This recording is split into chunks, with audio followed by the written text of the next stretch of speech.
Hola a todos, de este lado del micrófono y de la cámara. Les saluda Leo Moreno para el Depósito Sonoro, llevándoles conversaciones trascendentales con artistas nacionales e internacionales. Hoy tenemos la oportunidad de platicar con el dueto conocido como Society of the Silver Cross. Está con nosotros acá este dúo que son también pareja, Joe Reinecke y Karin Gold Reinecke, desde Seattle, el Society of the Silver Cross. How are you, Joe? How are you, Hello, Karin? Leonardo. We're doing well. How are you? Hi, all good. Thank you very much. How's everything going down there? You are in Seattle now, or We are, yes. yeah, great place to be a musician, or it's a little overvalued. What do you think about that? I think it's great. Yeah. A lot of Lots of history, creative right? minds here. So yeah. It's so great. I'm planning to move to Mexico City. have, have you been before in Mexico City, guys? Yes, yes. We toured there right before the pandemic. Mhm. Ah, yeah, yeah, great. And how was your experience here in Mexico?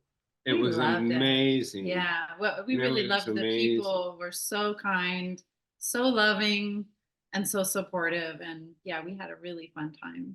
Yeah. That's Actually, one of our songs by the Millions, we started right, it began in a hotel in Mexico City, On the right oh, at, th- on the yeah. tour. Like that, we started to write by the Millions there. And it just that's great. yeah. Yeah, yeah. Sorry. Go ahead. No, it just kind of, it's how songs flow out, and we're like, ooh, Karen, that is nice. Listen to that. And like we just started to, and it was like we were literally in Mexico City at the time when we did that. That's great. That's great. Let's begin with the name. I think it's a great name. Society of the Silver Cross. La Sociedad de la Cruz Plateada. That's in Spanish. What about the name, guys? Share with us, please. Why that name? Why the concept? A little bit about your context. So we were traveling in Europe and playing some shows. This was when we first started playing together, and we were just playing as a duo. And we visited the Rijksmuseum in Amsterdam, and we were just on a day off doing some, fun touristy stuff. And we saw a painting there, and it was of the uh, Dutch Army medics, and Okay. there was kind of an older gentleman featured, kind of stoic, and something about the painting drew us both to it. We were interested in just looking at it, but we both noticed the little title card, and it said Society of the Silver Cross. So it was the Dutch medic team on the battlefield for the army. Yeah. And we both were kind of like, that's a badass name. We kind of just filed it away. We didn't decide right then to go with it, but we just, kind of noted that we thought that was really cool sounding. And then, yeah, a little later, maybe a year later, when we really wanted to lock in a name and establish this as a band, we decided to go with that. And we felt like, in a strange way, it actually represented us well because of this whole idea of, to us, we think of music as medicine and very healing for people. It's a language that we can all speak that's beyond words, and it opens your heart up, it opens your soul up. And we felt like it's kind of a beautiful metaphor of being sort of like a medics on the battlefield of life, Yeah, yeah, yeah. That's Yeah, amazing. yeah. I think that's what musicians are. That can be maybe an option for the headline of the article for this interview. What you just said, Karen, that's great. That's great. I love it. Yeah, yeah, Yeah. for life, right? And the great museum. There's a lot of huge Rembrandts in that Mhm. Rijksmuseum. I love it, guys. You have a lot of influence from your travels to India, and you combine this in your unique style of composition. How do you work together, guys? Do you do the work together? There's like time for that, or suddenly someone creates something and just do the ping pong? How do the society works regarding creation? We do both. A lot of times we just sit together with our, core instruments, the guitar and harmonium, and till we start hearing something that we like and we lock in on it. It might just be a little idea, or sometimes a full song just comes out organically. And other times, you know, one of us will independently come up with a little part that's like, ooh, check this out, you know, and then Yeah. get together and start working on it. And yeah. Yeah, like just as an example, like Circle Cast Around. It's our new single. It's out Just came out today. today. Yeah. Yay. Yeah, yeah, yeah. But Congratulations. so Karen was playing this riff Okay. it's on this instrument. It's called a royal instrument. So Shahi Baja is the From name. India. It's an Indian instrument that we play Yeah. live with. But she started playing this riff, and I was like, "Ooh, that is cool!"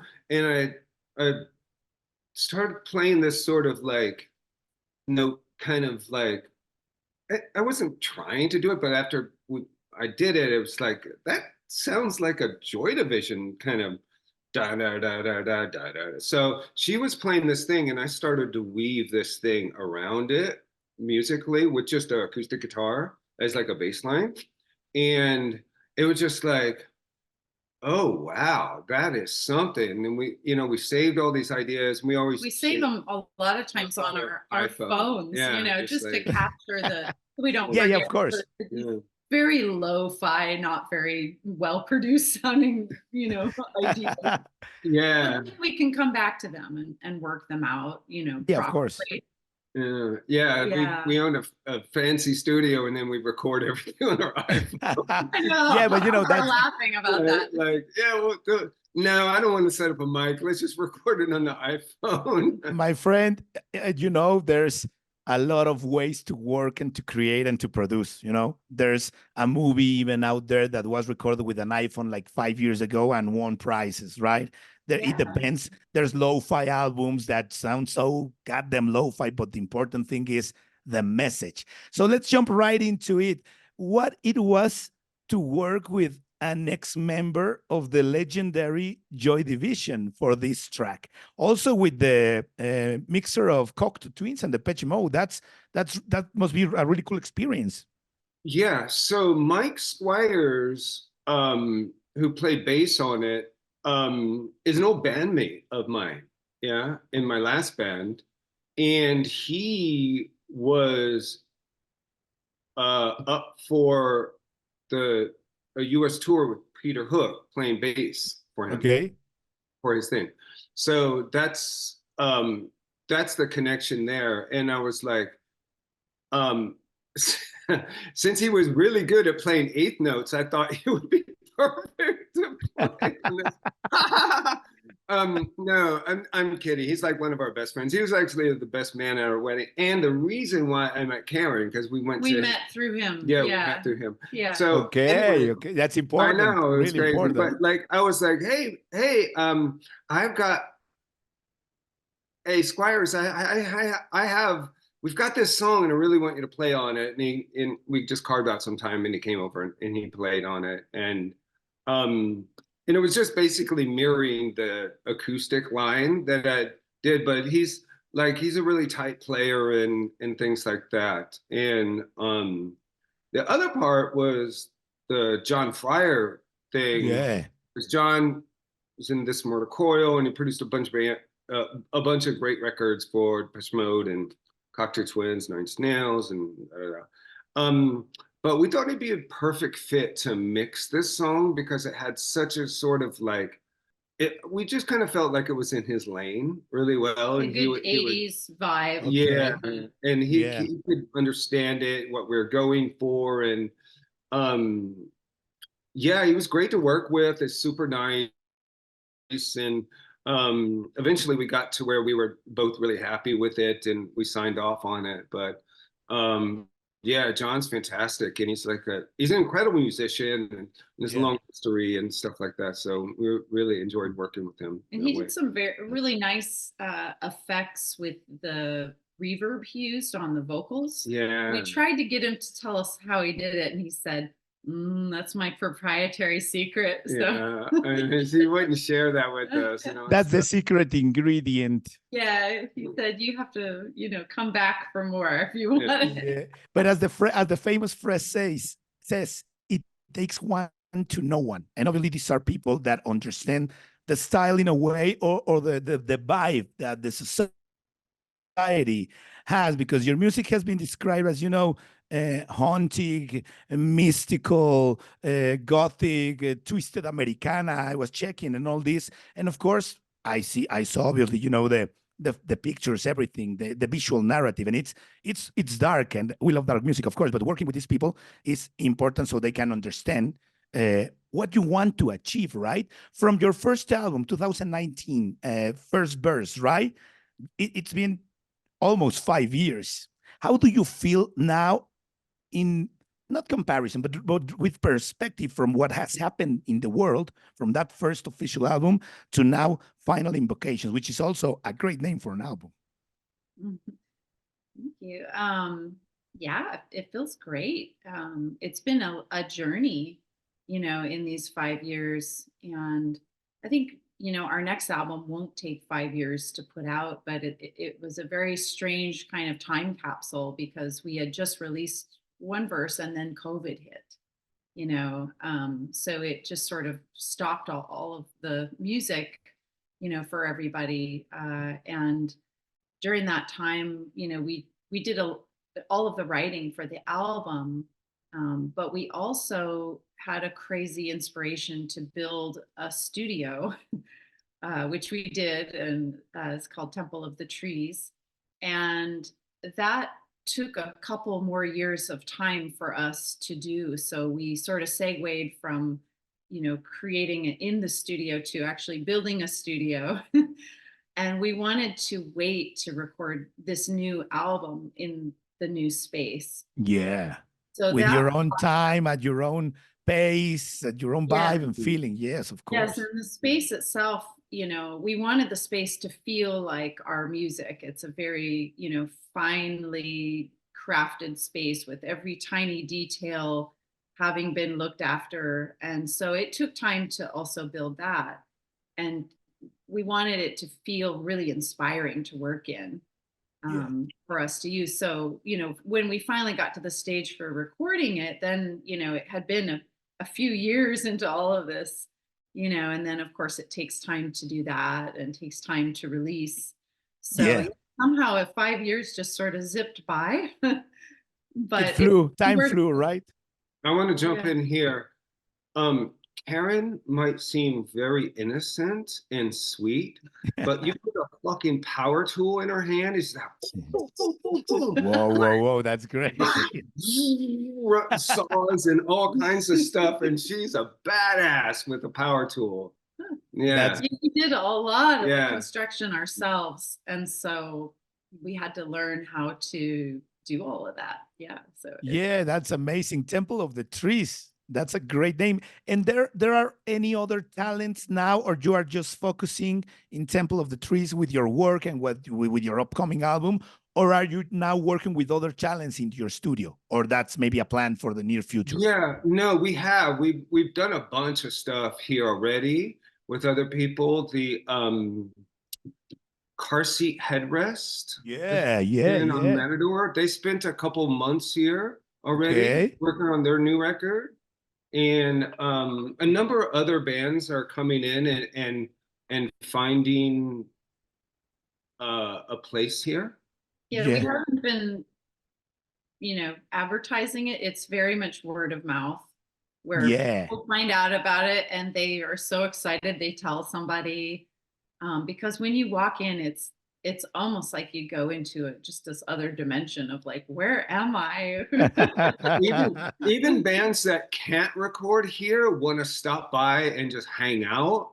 So this band Cold Cave from Los Angeles, Yeah, yeah, They came yeah, yeah. by. they came by and they were like, we just want to come and be here for a little bit and Ah, check it that's out. great. So we're trying to get them to come record, but they were actually playing in town and like they just wanted to stop by and Yeah, so Yeah. it's kind check of it out. an So you guys are so interesting It's like a new sight you can see in Seattle. It's the eighth wonder of the world. Yeah.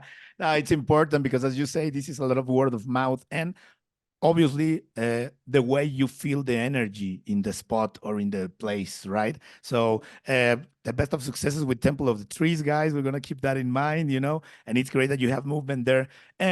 Quick question: favorite original Seattle band, Karin? Favorite original Seattle band? I don't know. Jimi Hendrix? Okay, Yeah. Joe. Yeah, great, Joe.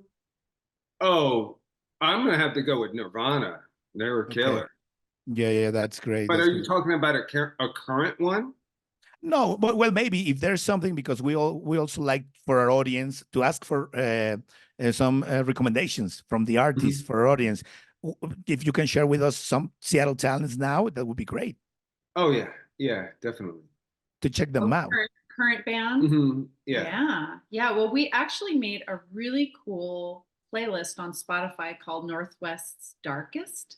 And Okay, it's all Northwest Darkest. really awesome. There's like, maybe 30 bands on there to check out that are all from the Northwest area, Seattle and Portland. Yeah.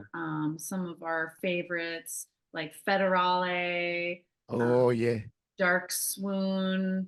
Those are both from Portland. Yeah, my new current favorite band is a band called Headstone Brigade from Okay. Seattle. They're really cool. They're vibey, kind of witchy and dark and just like, oh, We're so good. going to do a record release show on May 30th in Seattle, and they're going to be one of the support bands for that. Yeah, they're really cool. That's great. When you have supported, as these other talents now are going to support you, do you have any remember of one special evening or afternoon supporting you, some band maybe that you loved, or the event was something to remember? Oh, like a special show that we played with As supporting band, yes. as a supporting band for another band. Yeah, maybe that you loved, or do we have a favorite show that we were the support band for? Well, we just recently played a wonderful show with our friend King Dude. TJ from King Dude. And we played in a really intimate venue where there was only maybe about 130 people there. That was the capacity. So we did that this December. I felt like that was a really special night. There's something about, having a smaller audience, because it feels like you're a small community and engaging with everybody. And we met some really, really sweet people that night. And of course, TJ is a fantastic musician and a really fun person. And then the week after, we did a collaboration with him at the Temple of the Trees studio and did the song Wife of the Sea, which then came out in March. So that whole show kind of brought all of those opportunities together. Because of playing that show, we started talking about like, hey, let's do something cool in the studio. So yeah, I felt like that there was many magical elements to that night. Yeah. That's great. We're gonna check all these talents you are telling us. Of course, a lot of music, not so much time, but we can find the time to do the deep listening. In this day and age, the hyper digitalism, the technology epoch in which we are, this thing we talk a lot about with our colleagues here in Mexico about the deep listening, and how the deep listening has suffered a little bit because of the digitalisms. So which album for you guys is this kind of album in your influence, obviously musical influence in your history? Which kind of album would you recommend to the audience of Depósito Sonoro, which is this deep listening album, besides yours, of course? Okay, I'm just going to do this. Yeah, what a great and beautiful This is the new art, my record right friend. here. Yeah. Very deeply. Yes. Well, you'll have to wait. That's amazing. No, of course. That's for deep listening, because you are a concept creative duo. There are artists that maybe do albums, but the deep listening is created with the intention of the artist to listen to it exactly as it was created, right? So Yeah. you obviously have every detail checked, I suppose. Wow. Yeah, we have put a lot of care into it. Were you asking if we have another, like just a personal album that Yeah, we've just to know you guys a little bit, of course, each one of you, which album would be round complete for you from top to bottom, that you don't I skip mean, anything? one of my favorite artists, you know, Yeah. just like, oh, like, you know, when a song comes on and you're like, oh, I love this song. It's like, I feel like that about every single song, you know, on the album. I just could listen to it nonstop. So that's probably a good one for me. For you, Joe? Oh gosh, it's so hard, but it was between the Cult and the Cure, and I've got to go with the Cult, love. Okay. Yeah, top to bottom. Yeah, Yeah, yeah, but it makes sense totally. amazing record, amazing seminal record. I love the guitar tones. The songwriting was just fantastic, and I mean, it's a hard question, Yeah, no, Leonardo. I know, but Yeah, but you know, we like to ask these kind of things because we like to get to know you, the artist we talk with, a little better, and a lot of things connect, you know, and we start talking, and then obviously it makes sense. Festival of Invocations, 8 tracks, second single now out, an album that transports the listeners to an emotional and spiritual journey through music, and that has all this charge of emotions that we were talking about because of the pandemic, right? So why Festival of Invocations, guys? I suppose maybe you are readers of Lovecraft, or do you like this kind of culture, or Cthulhu, the Necronomicon? It has something also to do with your work? Oh no, Not not so much? really. Not No. as much with Mm. that, but to us it felt like every song felt like an invocation, Okay. to, you know, invite the listener to introspect and, you know, like you said, more of a deep listening, which I think is something that is being lost with this singles culture and what's next, what's next, what's next.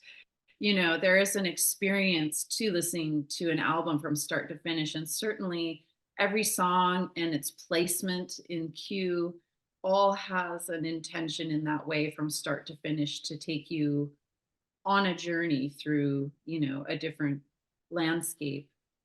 And it felt like the right title to describe the work as a collection, you Yeah. know. And also I feel like festival, the word, it feels more celebratory to me than like a collection of invocations. Yeah.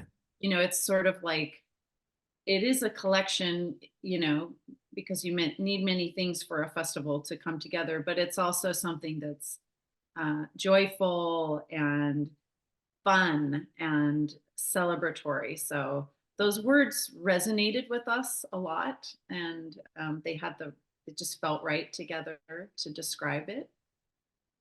I like it very, very much. When I was checking the info and getting ready, I read the name and I imagined, you know, visually a festival of invocations, you know, and maybe with the sponsors and then stages, you know, as a musical festival, but for people that goes to summon feelings. But in this way, I get it perfectly. The equilibrium between darkness and light, necessary both of them in order to um, really communicate the message. Regarding live, guys, you're gonna be obviously playing this new album. I wanted to ask you, Joe, can you show us again the vinyl? Who with whom, with which artist did you created the art, or is also something you do yourselves? With whom you Well, work in order to create this beautiful art? well, we did this with a designer friend. Karen, I, and him all kind of collaborated on Okay. it, and with some ideas, and then we just started to hone in farther and farther in on it because we really wanted because there's the eye. We really wanted this eye to represent like the witness, you know? Okay. Yep. Yep. And we felt like that was a part of um the experience musically. And Yeah. so we sometimes, like with art, you don't really know until you look in the rear view mirror what Yeah. things are about. Like at the time, you're just like, this just feels right, you know? And then after it it starts to reveal itself Yeah. Yeah. I get you. with art. And you know, it's probably the only way I can explain it, but like something it we try to do things with intention, but other times we do it with intuition. And intuition is something like everybody has. We don't know why we have it. We just have it. We all have Yeah. it. We should all share this kind of thing. But for us musically and visually, like we, you know, even like with some of the press photography that we've done, we're like almost like don't know what we're doing. And then it's almost like these intuition things. It's like, oh, that's so cool. Let's keep doing that, you know, or like, you know, and with songs, there's kind of same way, just sort of like, oh, that feels so great. I don't know why what's happening here, but you know, let's make this something out of this bit, you Yeah. know, um, and all these things, you know, we like to think like like what you hear is like you've heard the finished product, but you didn't see how the sausage is made, so to speak. You know, like Yeah. Yeah. Yeah. how things are created. Like we all start these songs. The songs are all created at the same place, and you know where that place is, Leonardo? Yeah. That place is the starting line. That's Yeah. where songs begin. You know, and they all begin in this sort of like, look, art is messy. You know, Yeah. it's okay. Let's just But, make a mess and but see what happens.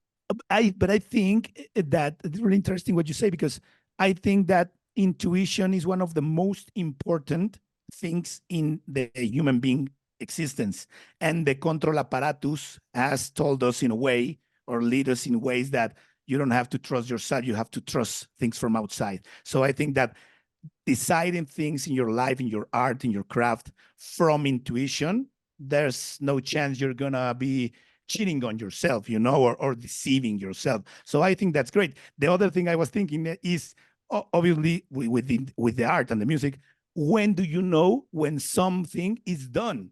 When you have to know when this song is like that and it doesn't need anymore. The same with the art; it has a lot of details. So you have to take this decision, and this is done, and I have to stop here. Otherwise, maybe I'm gonna fuck it up, right?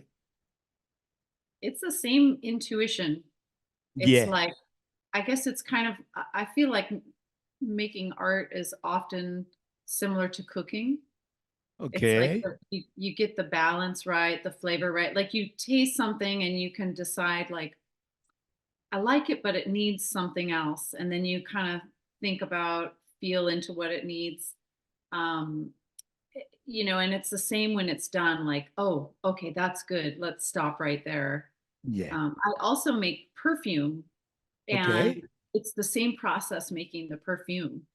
You have to smell, and then you can feel into it the same way, like it's missing, it needs something brighter, or it needs something a little more grounding in the base, you know, to hold it Yeah. together, you know, to hug you in a certain way. And you do have to feel that. And then there is a point, like you said, where if you don't stop, it gets to be like too many ingredients, and Yeah. then you can't taste or smell or The hear other ones, the right? other ones. They cloud. Like there are sometimes really simple recipes, even with cooking, where it's like maybe 5 flavors, and those 5 together Yeah. just hear all of those satisfying tastes in your palate. And yeah, with the ears, it can be similar. You know, you get just the right balance or too many and you stop hearing.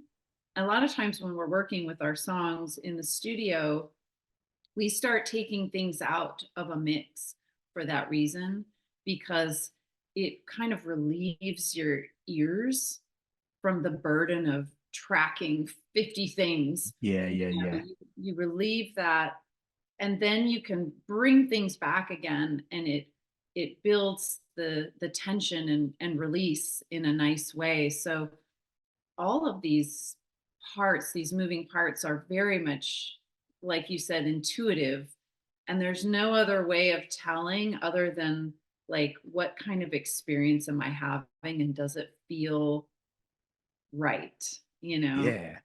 I love it. I love it. The analogy with the cooking, it's great. Guys, we got to start, finishing briefly. For the people who don't know about the existence of the Society of the Silver Cross, in one phrase, what would you say to them in order to describe the society?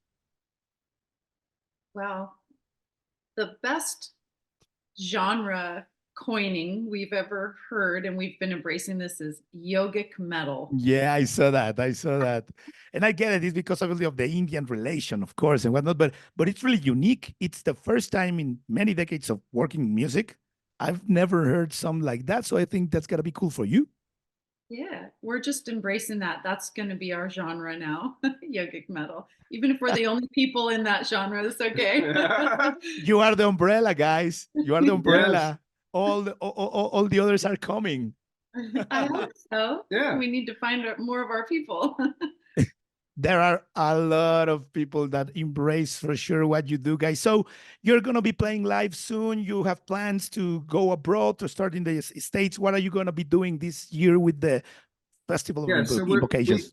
we have a few shows, a record release party. We're playing some ballroom shows and festivals here in this, the Seattle area in the States. Okay. We are booking trips actively in Europe right now and Okay. Japan. And then Mexico is definitely on our list to go. Yes, please, because Well, I didn't have the yes, sir. opportunity to see you last time. So it would be great to check the album now. We'd love to have I you. know it's going to be so great. We absolutely love touring in Mexico and meeting all the people, and it was just like, oh my gosh, there just felt so much love from people, and it wanted to chit chat with us and get to know us and those kind of things, and it just felt right to us. You know what I mean? Because Yeah. it felt real, and it felt um, uh, like an experience that I think we should continue to have, sharing this music and having audiences react like that. It was really super special to us. Yeah. We are a country which we are one of the third of the three first cities in the world with the most musical events throughout the whole year. We are a lot, of course, of people, but that's great to have so much and many music and diversity. And I think that you are a proposal that obviously within some genres, but with a unique voice. And that's great, guys. Congratulations on the new material. The best of successes with the final invocations. I wrote